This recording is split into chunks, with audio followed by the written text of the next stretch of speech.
Okay, so the first thing I want to do is show you a few of my favorite bits in Bourbon. So let me start by creating a layout, a new file called home.sas, and I want to import this.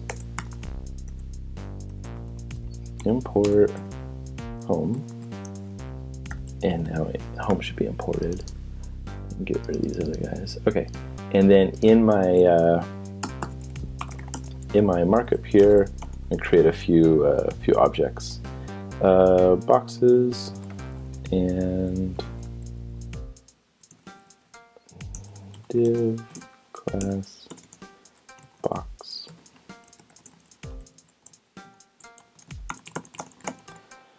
All right, and then here's a paragraph with some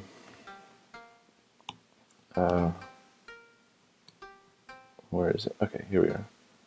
Just with some lorem in it. And there we go. Okay, so rendering, which looks like we have a paragraph with some lorem. Let me show you quickly how I can manipulate these things quickly with my Bourbon. So the first thing I wanted to show you is the size function. So, or the size mixin. Box size 100 pixels. I want to make the background pink and margin 20. Okay, now we see that the size, let's look at our rendered CSS. The size outputs our height and width really easily. And now this is not rocket science, but it's just saving time, which I really like about it. I had to write, what did I have to write? I had to write size 100 pixels, and it knew that I was talking about height and width. Now that's really cool, and it's even better when it gets to something larger, like something that can have 5 CSS class rules, 5 CSS rules to accomplish. So something like this: position absolute. Let's say 100 from the top, auto from the right, auto from the bottom, and 200 from the left. Now this positioning, see how it this positioning was really easy to write here in the SAS, and it was just in one line, and it's really easy to read and edit as well. But in CSS, it's 5 lines, and again, it's not rocket science, but we're just trying to save some time and complexity, and this is exactly what Bourbon does for us, and that really makes me excited and happy. In fact, it's one of the first things I started using Bourbon to do, and again, that's why I like it, because it is an add-on library. It doesn't force you to use any of it right away, and it doesn't alter any of the code that you've written previously. So if you have a big old library or a big old code base, you could add on Bourbon today and it wouldn't change anything and it wouldn't make anything not work, and then you can just sprinkle it in as you go because it's because it's just a library of mixins. Another one that's really cool is that they have predefined font strings.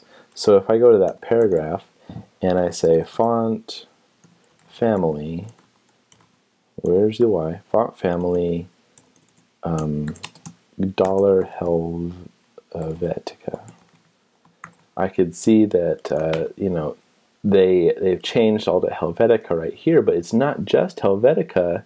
The output CSS is going to have Helvetica Neue, Helvetica Roboto, Arial, and sans serif. So it's a whole backup string as well. I have backups for all of these font declarations. And this is cool. If I look in the documentation for Bourbon, our font families, we have Georgia, Lucidia Grande, Monospace, and Verdana, which all kind of have a lot of their relative backups. So Tahoma is a great backup for Lucidia Grande, but not really necessarily Helvetica. So that's a really great, really cool thing to do. Okay, so let's go back to here. I made this box pink earlier. Let's make it red. And that's a nice cherry red there. there are a lot of color functions built into Sass, but tint is one that Bourbon adds, and it's really easy to use. Just tint, you know, and I'm going to say tint 40%, and then when I look at my red there, it's a nice, you know, it's just knocked down a few notches, and it's not as saturated. So it's cool. Tint means you're adding a little white. So, okay, let's take all of these boxes, get rid of this positioning here. Let's float them all right or left. Yeah, let's see how they work. Oh, look at, yeah, they floated left just like I wanted, but I forgot to, you know, I didn't want my text paragraph to be on the right of all of them. I wanted them to break like a block element just right down here.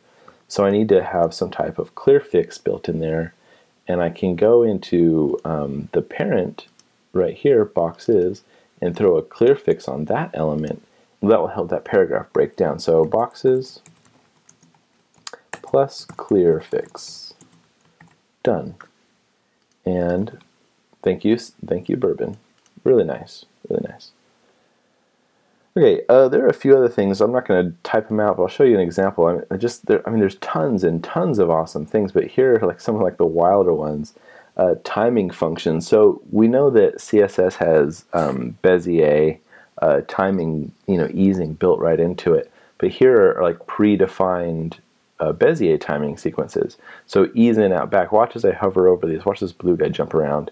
So he's going to go a little bit over it, and then he's going to end where he should be. Some of them will go fast and then slow down. I mean, this is all just these are like predefined easing Bezier calculations. So those are really cool to use. I've used them quite a few times when I just want like, you know, I don't want my my animation or transition to be linear or ease in out. I want it to be something really unique. You can just pop one of these in. You pop a few of them in and try different ones, and you're going to get something that, you know, people don't see every day. And that's really nice.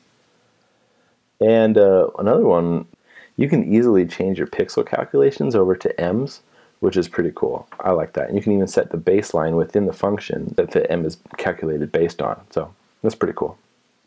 I really like that. Okay, and this is Bourbon. I mean, it's tons and tons of things. I recommend going through, just, you know, sprinkling them into your workflow as you go about your work. I think you're going to really enjoy it.